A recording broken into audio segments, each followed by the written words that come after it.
আজকে আমরা নেমন্তন্ন বাড়ি যাব। দিয়ে তুমি কি খাবে? আমি হ্যাঁ মাটন দেবে না আজকে। বহুদিন বাদে এরকম খিচুড়ি ঠাকুরের প্রসাদ খাচ্ছি।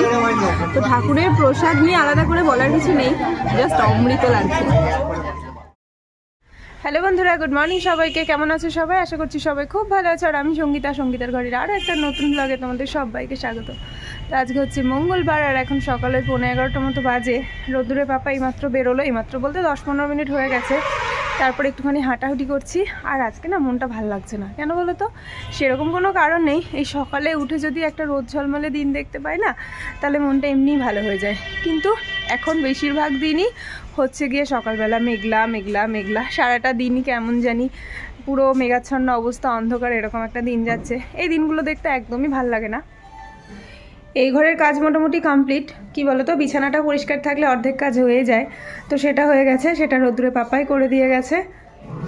কিন্তু এই ঘরটাকে যদি দেখায় আমার নিজেরই কান্না পাই, আর দেখাতেও লজ্জা লাগে।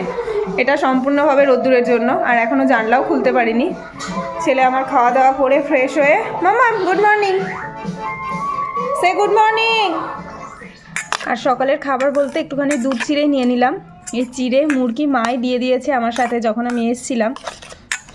মায়ের হাতে বানানো মুরগি আর সাদা চিড়ে সামান্য নিয়েছি পেটটাকে ভরানোর জন্য।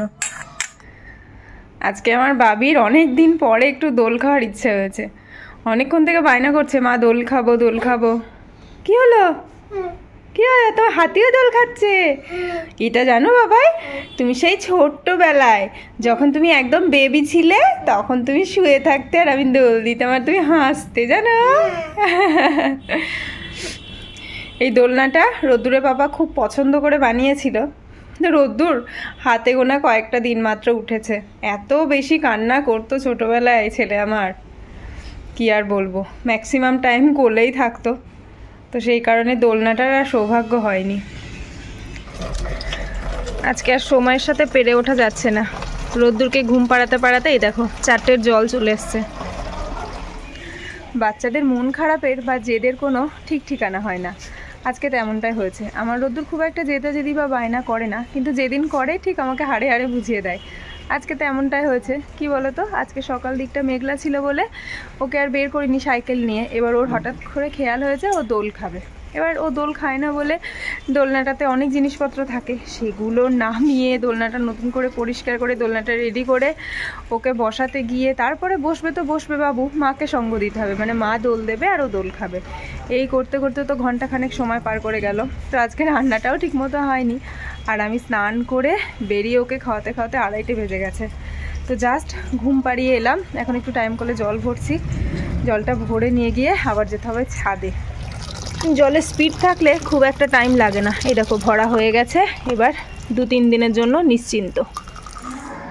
আজকে তো সকাল থেকে একদমই রোদ ছিল না, তার উপরে আবার কাচতে 2টো বেজে গেছে। তো আজকে আর একটা জামা কাপড়ও শুকোয়নি। কি আর করা যাবে, এখন আর রোদ্দুরও নেই, তাই নিচে নিয়ে গিয়ে ঘরের স্ট্যান্ডেই দিতে হবে। তবে আমার ঘরের এই স্ট্যান্ডের কোনো বিকল্প হয় না। গ্রীষ্মকাল কিংবা বর্ষাকাল কিংবা শীতকাল, এই স্ট্যান্ডটা হচ্ছে সবথেকে উপকারী একটা জিনিস। বাকি জামা কাপড়গুলো যেগুলো একদমই শুকোয়নি সেগুলো এখানেই মেলে দিলাম। এই মুহূর্তে এই ট্রলিটা ফাঁকা ছিল। ফাঁকা পেতেই এই ব্ল্যাঙ্কেটটা রাখারও জায়গা পাচ্ছিলাম না। কবে থেকে ভাবছি তুলবো, তো এর মধ্যেই ভালো করে ভরে দিয়েছি। আর এর মধ্যে এটা ভরার পরে আর একটা কিছু রাখারও জায়গা নেই।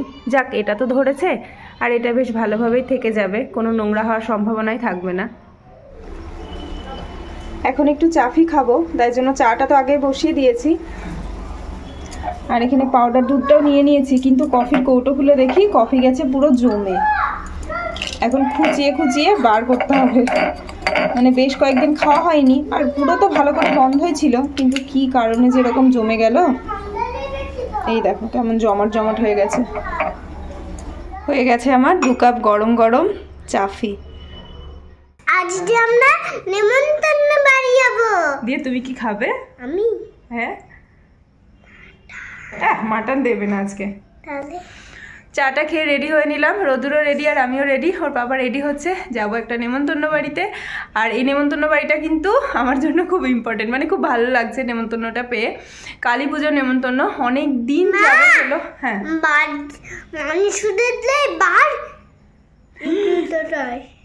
অনেক বিয়ে বাড়ি, অন্নপ্রাশন বাড়ি, জন্মদিন বাড়ি খাওয়া হয়, কিন্তু কোনোদিনও মানে অনেক দিন যাবত হলো পুজোর প্রসাদ খাওয়া হয় না।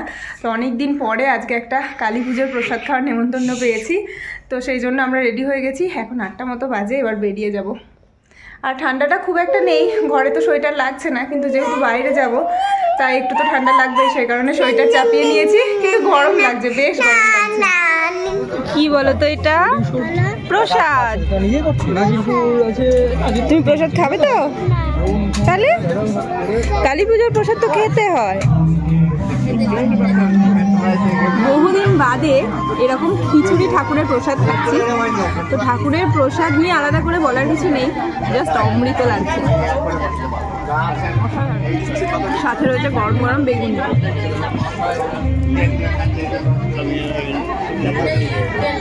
বাড়ি এসে একটুখানি ফ্রেশ হয়ে আবার রান্নাঘরে চলে এসেছি। কি বলতো, আমরা তো বেশ ভালো মতো খেয়ে আসলাম, আর বাড়ির কাছে খুব একটা দূরে ছিল না আমাদের, মোটামুটি খাওয়া দাওয়া যাওয়া আসা মিলিয়ে সব মিলিয়ে ওই 1.5 ঘন্টার মধ্যে হয়ে গেছে। খুব একটা ওই খেতে যা সময় লেগেছে ওইটুকুই, একেবারে বাড়ির কাছেই। তো খিচুড়ি টিচুড়ি বেশ ভালো মতোই খেলাম, আর অনেক দিন পরে এরকম ঠাকুরের প্রসাদ খেলাম, কি যে ভালো লাগছিল না কি বলবো। তো এখন যেটা করতে হবে, রোদ্দুর তো সেইভাবে কিছুই খাইনি, ওই প্রথমে যে বেগুনিটা দিয়েছে ও তো মানে বাইরের খাবার ওইভাবে এখনও খেতে শেখেনি নিজে হাতে, সেই কারণে এখনও পর্যন্ত কোনো নিমন্ত্রণ বাড়ি গেলে বাড়ি এসে আবার ওর জন্য খাবার বানাতেই হয়, কিংবা দুধ টুধ খাইয়ে দিতে হয়। তো এখন ভাবছি ওর জন্য কি খাবার বানাবো। ওই যা একটু একটু খেয়েছে বলতে বেগুনিটাই খেয়েছে সম্পূর্ণটা, তাও বেগুনটা ছাড়িয়ে দিয়ে, আর ওই শেষ পাতে একটুখানি মিষ্টি, এটাই খেয়েছে, আর তো কিছু খায়নি। তো এখন দেখি ছেলের জন্য একটু খাবার বানাবো, আর টুকটাক রান্নাঘরের কাজও আছে হাতে, যেহেতু অনেকটা সময় আছে সেই কাজগুলোও করব। চা খেয়ে রেডি হয়ে গেছিলাম, তো চায়ের বাসনগুলো ধোয়া হয়নি, এগুলো ধোবো। আর এই জিনিসগুলো বর্মশাই নিয়ে এসেছিলো কালকে, তো ভাবলাম চলো হাতে যেহেতু সময় আছে, এই জিনিসগুলো তো রোজকারের জিনিস। এটা যেমন দুধ চা, এখানে দুধ, এখানে লিকার চা, এখানে চাউমিন, তো এই জিনিসগুলো জায়গা মতো না রাখলে পরে আবার সমস্যা হবে। বাজারের সাথে বেশ কিছুটা মুগ ডাল এসেছিলো, কালকে এসেছিলো, কিন্তু কালকে থেকে আর হয়নি। তো এখন সময় আছে তাই খুঁজে খুঁজে কাজগুলোকে বের করছি আর কাজগুলো করে নেওয়ার চেষ্টা করছি। মুগ ডালটা ভাজা থাকলে কি হয়, রান্নার সময় আলাদা করে চাপ লাগে না। আর মুগ ডাল ভাজতে না আমার খুব ভালো লাগে, কেন বলো তো, খেতে যত বেশি না ভালো লাগে, এই ভাজতে ভাজতে একটু ভাজা ভাজা হলে যখন গন্ধটা আসে এত ভালো লাগে। হর্ষই দীর্ঘায় লি নয়, ওটা রি, রিয়ে ঋষি মশাই। অ আ হর্ষই দীর্ঘায় লি, না ওটা তো ভুল হয়ে গেল। অ আ হর্ষই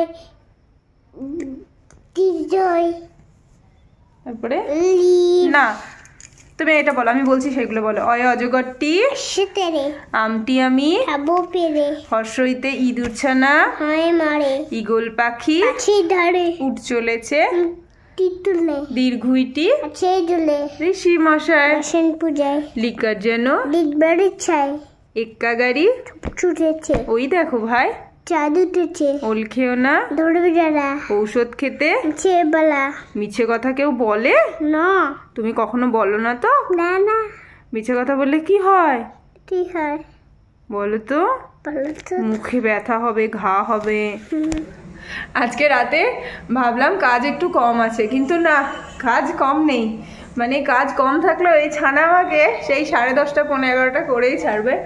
এখন রাত্রি 10:35 মতো বাজে, এতক্ষণে বাবুর আমার খাওয়া শেষ হলো, তারপরে ব্রাশ করতে বসে গেছে। আর এটা কিন্তু আমার বাবির ভালো অভ্যাস না, বইতে আছে, ব্রাশ না করলে কি হবে, দাঁতে পোকা।